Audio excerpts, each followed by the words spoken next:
Hey guys, it's Core Ross and welcome to 6 News. Today we're breaking down a brand new attacker and they are called Sens, who is coming with a brand new season called Vector Glare and it's launching on June 7th. And if you want to see some of the balancing changes for the new season, well, go over and check out the 6 News channel. I've got a roundup over there so you can see the 3-speed glass, for instance. Anyway, back to Sens. And we'll jump right into his special gadget, which is the ROU projection system, and it's basically a tech-based smoke grenade. However, unlike a smoke grenade, it rolls about on the ground and leaves these projectors behind that create screens that cover lines of sight. And the wheel will bounce off walls and objects, and you can end up with quite a complex arrangement of these holographic screens that pop up, resulting in quite good cover. But they're not bulletproof, they're not solid, you can move through them, and you'll take no damage even if you're a defender. Also be noted that you can shoot and destroy the wheel, so it's kind of like Young's Candelas. However, the little projectors that come out of the wheel are bulletproof and can only be destroyed with explosives. So if you hit them with an impact grenade or such, then the projectors will be destroyed and that part of the projection wall will go down. But I would say that Sen's pretty rubbish solo. I think you need coordinated pushes with him, and even teaming up with actual smoke grenades as well is a good addition. But it's going to be interesting because this is kind of like a Zami where there's a lot you can do with it, but it's going to take a while to figure out the best strategies. Right now, I would say they're not the best operator in the game, and the gadget is definitely not. That's because we don't know how to use it yet. But I think as we learn tactics and strategies, they are going to be pretty damn good. However, there is extremely strong counters, which we'll go over shortly, but let's take a step back and talk about his loadout. So first of all, Sen is one of the rarest type of operators. They are 1 speed, and that is not something you usually associate with a good operator, so that might become a detrimental thing. We'll see how it plays out, but they have very good weapons. They've got POF 9, which is basically an assault rifle kind of like Jackal's SMG, nice big magazine but low damage. So although it's a very good and pretty usable gun, it's definitely not up there at high end. And I do wonder if a lot of people will complain that it's basically just an LMG. So we'll see, because that's obviously something that everyone's complaining about these days. Then we've got the 417, so a DMR. And then we've got for secondary the SDP 9mm and the Gun 6. And then for secondary gadgets, we've got the Hard Breach or Claymore. So all round, a lot of options there. And obviously you can use the claymores with the holographic walls. You can obviously use the hard breach with the holographic walls. There's a lot to play around with here, but let's talk about the actual gadget and its interaction with other operators, because it's going to be powerful and weak in a lot of different ways. So let's go right into the very hard counters that are going to be the Achilles heel here, and that is Warden. Warden can see through this stuff, and that is a massive, massive problem. Now, because of attacker repick, it's going to be very easy for you to potentially ID that there's a Warden and just not take Sens, so you can avoid that. And when you don't have a Warden, you can obviously just take Sens. So it's not exactly the biggest weakness because of attacker repick, I think now. However, if a Warden is there with your Sens, that's going to be bad. And Warden isn't the only one. You can also see through it with Maestro's cams and with bulletproof cameras. So there's plenty counter options. Bulletproof cameras can also use their EMP to disable part of the holographic wall as well. But on the flip side, glass can also see through. So this guy, I think, is really a supporting character. You can definitely use him offensively as well, but I think teaming him up with a glass is going to be insane.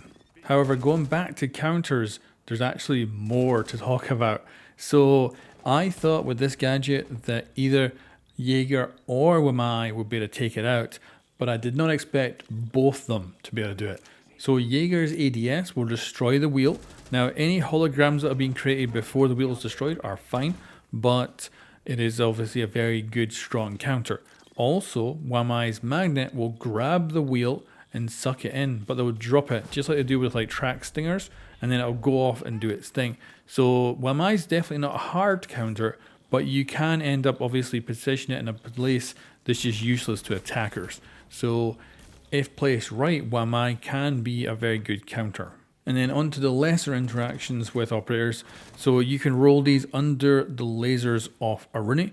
But on Castle Barricades, the interaction was very flaky, so I think it's just buggy at this point, because it would go under some, and other ones it would get stuck, and other ones it would also get stuck for just a little bit of time, then go through. You've also got barbed wire, which slows the wheel down, resulting in a less lengthy coverage of holographic wall. Now let's move on to what I think of this gadget, how it might be used, and how the operator is going to perform roughly. So a bit of theory crafting here, because I've had early access and been able to play a bunch, but because of course this is all against content creators, obviously there's always a warden on the other team, so it's hard to kind of get a good gauge of how this plays out in a normal setting, especially with attacker repick. I think this guy is going to be quite good in ranked, but I see him mostly being good in coordinated teams. But their big downfall for solo play is the 1 speed. He's going to make a lot of noise, whereas obviously if you're working with a team and you throw these devices out, you can have a whole bunch of 3 speeds sneaking through that cover and taking out enemies, where you can't really do that. So I think he's going to be a very support player. I think also he's going to be great for putting down diffusers and stuff like that. And teaming him up with a team of, say, Gridlock and Glaz is going to end up with this absolutely insane setup that I could end up seeing as being overpowered. We'll have to see. I think there's also some super easy strats that can be used by the casual player. So simply putting these up in front of mirror windows is going to give you really good cover to just run up and melee those mirror windows. So that's going to be a good simple tactic that I think will work quite a lot of the time. There's also the possibility of clearing out some utility, so obviously throw these into an objective to use up some ADSs and some magnets. That is going to be a very simple thing to do too. So not even using the actual screening ability, just the fact you can clear some ADS would be quite advantageous, I think. And then you've also got the secondary gadgets, which I think are very harmonized with the main gadget, because the hard breach obviously useful, put these smoke screens up, then move in, hard breach something, and of course you can put up screens and then put claymores down inside them, and that could easily take out a defender or two as well. But overall my feeling is for Sen, they are a hard, complicated play. They're not a simple card. They're like a Zami. You can pretty much use her right out of the box, not learning too much, and do relatively okay. But if you get really good with her, you can be exceptional. Whereas Sen, they are just rubbish out of the box. As soon as you play this operator for the first time, you're going to do terrible. But once you get some strats going, once you get a feeling of what you want to do with the gadget, and combine it with your secondary gadgets, with your team's main gadgets and their secondaries, you can end up becoming a deadly player. But that 1 speed and extremely complicated gadget is going to be something that will hold you back from doing a really good job. And that's the thing, Sens, they are a really high skill gap operator. You're going to run into the Sens players who are terrible, and there's going to be plenty of them. Then you're going to suddenly, I think, run into the god level Sens players, and they're going to be scary. So I'm looking forward to playing against this one. And this is the thing, I'm going to have to wait till the test server's over, because I guarantee you every test server match we're going to have a warden. So I'm going to have to wait till this actually comes out on June 7th and then jump in, maybe even a week or two after the new season launches, to get a real sense of how good Sens is going to be. But anyway, thanks very much for watching, and I'll catch you next time.